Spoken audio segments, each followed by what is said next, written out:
Logo atrás de mim aqui, nós temos algumas colunas da cidade de Éfeso, uma das mais antigas cidades do mundo, muito bem preservada, e que recebeu uma das cartas do apóstolo João, quando ele escreveu no Apocalipse, cartas estas dirigidas por Jesus Cristo às 7 igrejas da Ásia Menor.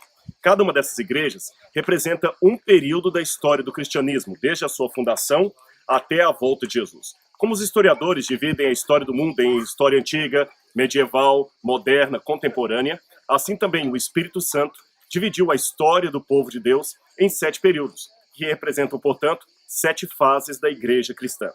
Não houve na história um dia que o homem dormisse na Idade Média, numa quarta-feira, e acordasse na quinta-feira da Idade Moderna.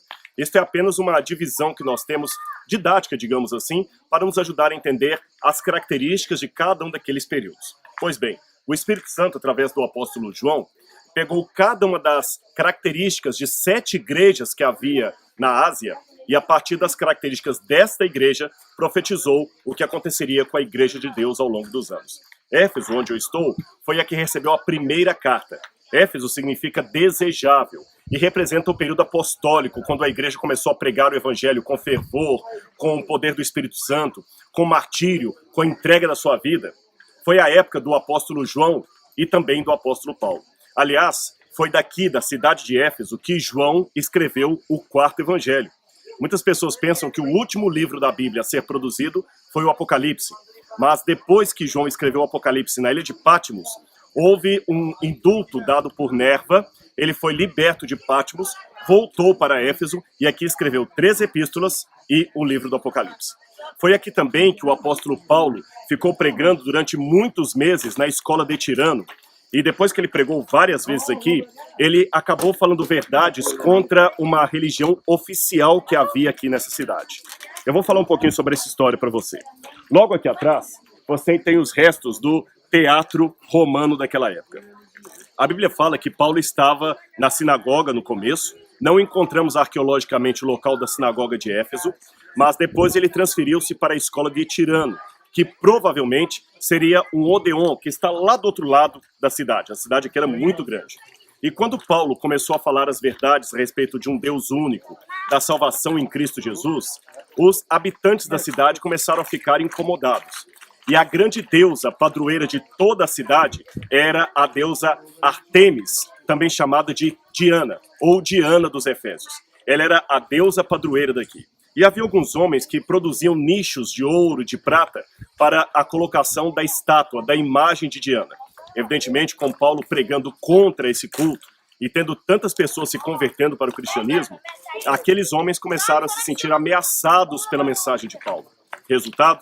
Conclamaram as autoridades da cidade a mandarem Paulo embora daqui. Paulo queria vir até o teatro, onde a multidão se aglomerou para discutir o caso.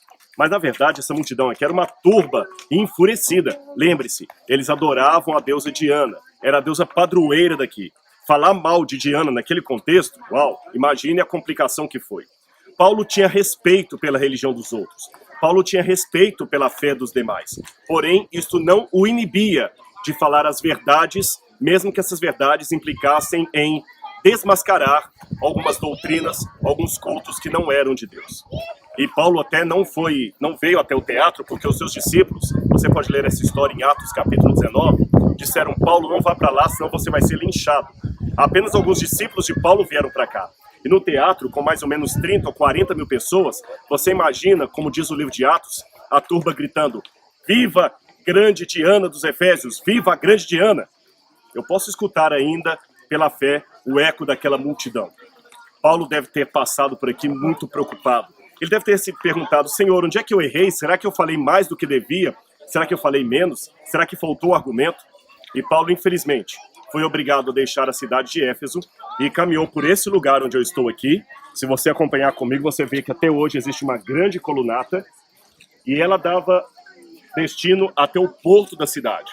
Paulo então saiu de Éfeso, foi para o porto e lá navegou para outros lugares para continuar pregando o evangelho. Mas não foi um desastre a pregação de Paulo.